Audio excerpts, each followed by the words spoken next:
তাআলার ইবাদতের একটি জায়গা, যেটা হচ্ছে বাবরি মসজিদ। যেটা কি? বাবরি মসজিদ। এই বাবরি মসজিদকে ভেঙে তারা ওটাকে মন্দির তৈরি করেছে, ঠিক না? মন্দির তৈরি করেছেন। আর 2025 ডিসেম্বরের 6 তারিখ আমরা সকলেই জানি আমাদের বেলডাঙ্গাতে একটা নতুন বাবরি মসজিদ নির্মাণ হচ্ছে, ঠিক না? নির্মাণ শুরু হয়েছে, শিলান্যাস হয়েছে, যেখানে অনেক অনেক মানুষ গিয়েছিল।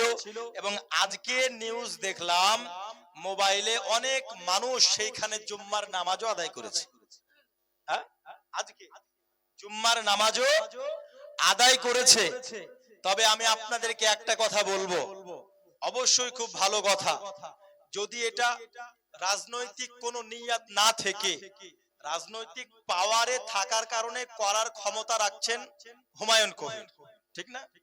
তো রাজনৈতিক ক্ষমতাতে থেকে উনি করতে সক্ষম হচ্ছেন, কিন্তু করার পিছনে যদি দ্বীনি ইখলাস বাদ দিয়ে রাজনৈতিক কোনো উদ্দেশ্য অন্য কিছু থাকে, তাহলে এটা আমাদের মুসলমানদের জন্য খুবই দুঃখজনক, ঠিক না? কিন্তু যদি আল্লাহর ইবাদত করার জন্য সেই মসজিদ তৈরি করা হয়, তাহলে অবশ্যই আমরা খুশি। তবে এই খুশির জন্য এই নতুন বাবরি মসজিদ তৈরির আবেগে আমরা যদি ঐতিহাসিক যে মসজিদ শহীদ হয়েছে ডিসেম্বরের 6 তারিখ, ব্ল্যাক ডে, যেটাকে আমরা ব্ল্যাক ডে বলে জানি, যেই দিন বাবরি, আসল বাবরি মসজিদকে ভেঙে মন্দির, রাম মন্দির বানানো হয়েছিল, ওই দিনটাকে আমরা যদি ভুলে যাই, নতুন বাবরির আবেগে আমরা যদি পুরনো বাবরিকে ভুলে যাই, পুরনো ইতিহাসকে ভুলে যাই, বাবরকে আমরা ভুলে যাই, তার তৈরি নির্মিত মসজিদ যদি আমরা ভুলে যাই, তাহলে এটা হবে আমাদের জন্য খুবই কষ্টদায়ক, দুঃখজনক। নতুন বাবরি তৈরি হচ্ছে, আমাদের কোনো দুঃখ নাই, আমরা আরো আনন্দিত। কিন্তু তৎসহ আমরা যতদিন নতুন বাবরিকে দেখব, পুরাতন বাবরি মসজিদ আমাদের মনের মধ্যে থাকার দরকার আছে না নাই? তার দুঃখ কষ্ট আমাদের মধ্যে থাকার দরকার আছে না নাই? আছে। কেন? ইতিহাসের সরজমিনে, ইতিহাসের পাতায় যুগ যুগ ধরে যেই সব বাদশারা ইসলাম দিয়ে, ইসলামের রীতি নীতি দিয়ে দেশকে শাসন করে এসেছেন, খেলাফত করে এসেছেন, আস্তে আস্তে তিনাদের ঐতিহাসিক যেই সব স্তম্ভগুলো তৈরি করেছেন, সেই সব স্তম্ভগুলি আজকে দেখুন, কেউ ক্ষমতার প্রবলে, কেউ রাজনীতির প্রবলে, কেউ শক্তির প্রবলে, আপন আপন, কেউ দলের প্রবলে, কেউ সংযোগের প্রবলে এসে ভেঙে দিচ্ছে মুসলমানের ঐতিহাসিক জিনিসগুলো, ভেঙে দিচ্ছে, মিশিয়ে দিচ্ছে। আমাদের ক্ষমতা আজকে দুর্বল, আমাদের ক্ষমতা আজকে কম। কেন? কারণ এটা মনে রাখতে হবে যে মুসলমান যখন আপন জায়গায় থাকবে না, মুসলমান যখন নিজ অবস্থায় থাকবে না, হাদিস শরীফে এসেছে আল্লাহ পাক, আল্লাহ তাআলা জালিমদেরকে দিয়ে শায়েস্তা করে নেবেন। কথা বুঝলেন না? জালিমদেরকে দিয়ে শায়েস্তা করে নেবেন, ঠিক করে নেবেন আমাদেরকে। আজকে আমাদের উপরে অত্যাচারীরা মুসাল্লাত হচ্ছে কেন? আজকে আমাদের উপরে অত্যাচারীরা অত্যাচার করার সাহস পাচ্ছেন কেন? এই কারণে যে আমরা মুসলমান নিজের জায়গায় দাঁড়িয়ে নাই। আল্লাহর রাসূল যেটা বলেছেন সেটা আমরা এখন করি না, আল্লাহর রাসূল যেটা থেকে নিষেধ করেছেন সেটা থেকে আমরা বিরত না থাকার কারণে মুসলমান নিজ জায়গা থেকে সরে গেছে। যার জন্য আজ দেখুন কেউ বলছে না আদিনা মসজিদ আমাদের মন্দির ছিল, বাবরি মসজিদ মন্দির ছিল, তাজমহল আমাদের মন্দির ছিল। আজকে এমন করছে, এখন সোশ্যাল মিডিয়াতে কেউ এমনও প্রচার করছে, এখন তোরা বাবরি মসজিদ তৈরি কর, আমরা কিছুদিন পরে বলবো ওখানেও আমাদের ভগবান ছিল। হ্যাঁ, সোশ্যাল মিডিয়াতে বলছে। কিন্তু মুসলমান বাবাজি ভাইয়েরা, আমি আপনাদেরকে বলতে চাই, অবশ্যই শেষ কথা এক কথা আমার বলার উদ্দেশ্য এটা, নতুন বাবরি হচ্ছে, অবশ্যই আমরা খুশি। সেইখানে নামাজ হবে, আল্লাহর ইবাদত হবে, আল্লাহর কালাম হবে, আল্লাহর আরাধনা উপাসনা হবে, যেটা রাজনৈতিক কোনো উদ্দেশ্য ছাড়া। এবং তৎসহ যেই আসল ইতিহাসের পাতায় ব্ল্যাক ডে, আমাদের আসল বাবরি যেই দিনটাতে শহীদ করা হয়েছিল, সেই দিনটাকে আমরা ভুলবো না, আগের বাবরিকে আমরা ভুলবো না। আমাদের এটা উদ্দেশ্য, নতুনটা দেখে যেন আমাদের পুরনো কথাটাও স্মরণে এসে আল্লাহর কাছে ওই মসজিদে একবার হলেও দোয়া করতে পারি, ওগো রব্বুল আলামিন, যেই জালিমেরা তোমার এই মসজিদকে ভেঙেছে, যেই জালিমেরা এই মসজিদে ইবাদত করা থেকে বন্ধ রেখেছে, সেই জালিমদেরকে তুমি ধ্বংস করে দাও, না হলে তুমি তাদেরকে হেদায়াত দিয়ে দাও। এই দোয়া বলুন, আমরা একদিন করবই ইনশাআল্লাহ। আরো জোরে বলুন ইনশাআল্লাহ। ব্রাদার ইসলাম, আজিজানে মোহতারাম, তাই আমি আপনাদেরকে বলি, আমাদেরকে আমাদের অবস্থায় থাকতে হবে, হবে না? আমাদেরকে আমাদের অবস্থায় থাকতে হবে। কিন্তু মুসলমান আমরা আমাদের অবস্থায় কই? আজকে লোভ লালসাতে আমরা পড়ে গেছি, অন্যের দেখে হিংসা করছি না? অন্যের দেখে হিংসা করছি। কেউ ভালো আছে, আমার রাগ হচ্ছে, আমি জ্বলে পড়ে ছাই হয়ে যাচ্ছি। তো আল্লাহ পাক, আল্লাহ তাআলা একদিন দুই দিন নয়, প্রায় 29 দিন তার ইবাদত করেছে। 30 নম্বর দিন যখন বেরোলো, কথা বুঝুন ভালো করে, রাস্তায় একটা ইহুদির সঙ্গে দেখা। কার সঙ্গে? জোরে বলুন, কার সঙ্গে? ইহুদির সঙ্গে দেখা। হে বাবাজি আমার সোনামানিকেরা, ইহুদির সঙ্গে যখন দেখা হয়েছে, ইহুদি তখন জিজ্ঞাসা করতেছে, কে বাবা তুমি? বলতেছে আমি কাজ খোঁজার জন্য রাস্তাতে এসেছি। ইহুদি তখন বলছে, বাবা আমার বাড়িতে অনেক কাজ আছে, তুমি কি আমার বাড়িতে তুমি কাজ করবে? তখন ওই মুসলমান ব্যক্তি বলতেছে, ওগো ইহুদি, আমি কাজ করব, কিন্তু আপনার বাড়ির কোনো খাবার আমি খাবো না। কি বলছে? আপনার বাড়ির কোনো খাবার আমি খাবো না, কারণ আমি হলাম মুসলমান আর আপনি হলেন ইহুদি। আমি যেগুলো খাই সেগুলো হালাল, কারণ যেই জবাহ আল্লাহর নাম ছাড়া জবাহ হয় ওটাকে আমরা বৈধ মনে করি না, হালাল মনে করি না। বন্ধু, ওই ব্যক্তি বলতেছেন, হুজুর ওই বাবা আমি আপনার বাড়িতে খাবো না, আমি আপনার বাড়িতে কাজ করব। দরদি 29 দিন আল্লাহর কাছে ইবাদত করেছে, ওই বাদশার কাছে কাজ করেছে, কিন্তু 30 নম্বর দিন আর আল্লাহর কাছে কাজ করতে গেল না। এই বাদশার কাজ আর করতে গেল না, নদীর কিনারায় চলে গেল ইহুদির বাড়িতে।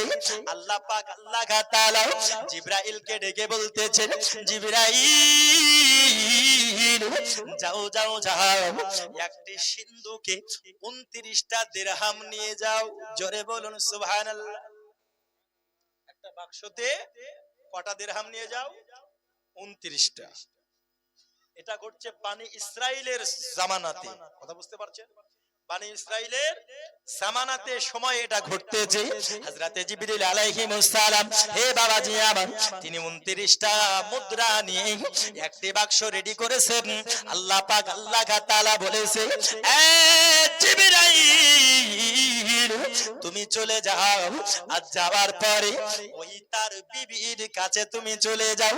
যে ব্যক্তি ইহুদির কাছে চলে গেছে কাজ করতে, সে আমার বান্দার বিবির কাছে যাও, আর গিয়ে তুমি বলো, এ বান্দার বিবি, এই নাও তোমার কাছে তোমার স্বামীর কাজের মজুরি এই বাদশা আমার কাছ দিয়ে পাঠিয়েছে।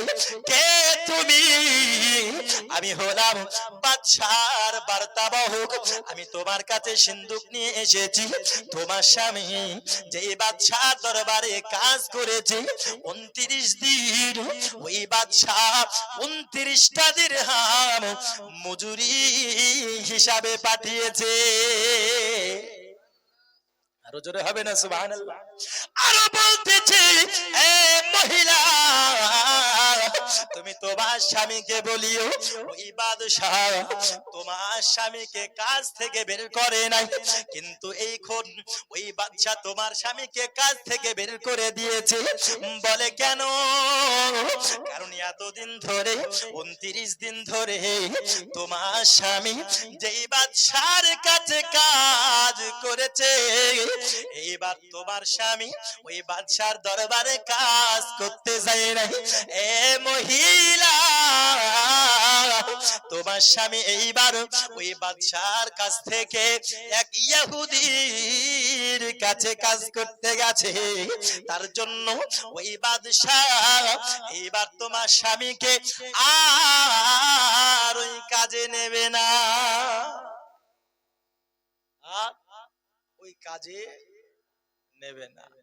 এইবার যে 29টা দিরহাম পেল, আসলে সেই দিরহামটা পাঠিয়েছিল কে? আল্লাহ। জোরে বলুন কে? আরো জোরে বলুন কে? আল্লাহ। জিবরিলের মাধ্যমে পাঠিয়েছিলেন আল্লাহ। কেন? কারণ আল্লাহর ইবাদত করেছেন তাই, ঠিক না? কথা বলুন ঠিক কি না? আল্লাহর ইবাদত ওই বাদশার দরবারে যে কাজ করেছে, পৃথিবীর জমিনে সে কি খালি থেকেছে? কথা বলুন। আল্লাহ তাকে খালি রাখবে না। কিন্তু 30 দিনের বেলায় যখন ইহুদির কাছে চলে গেল, ইহুদির বাড়ি থেকে যখন সন্ধ্যা বেলায় 2 দিরহাম নিয়ে আসছে। কয় দিরহাম? 2 দিরহাম নিয়ে আসছে।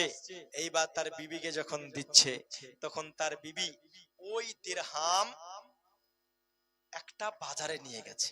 কোথায়? বাজারে নিয়ে গেছেন। একটা দিরহাম বিক্রি করে 1000 টাকা পেয়েছে। জোরে বলুন সুবহানাল্লাহ।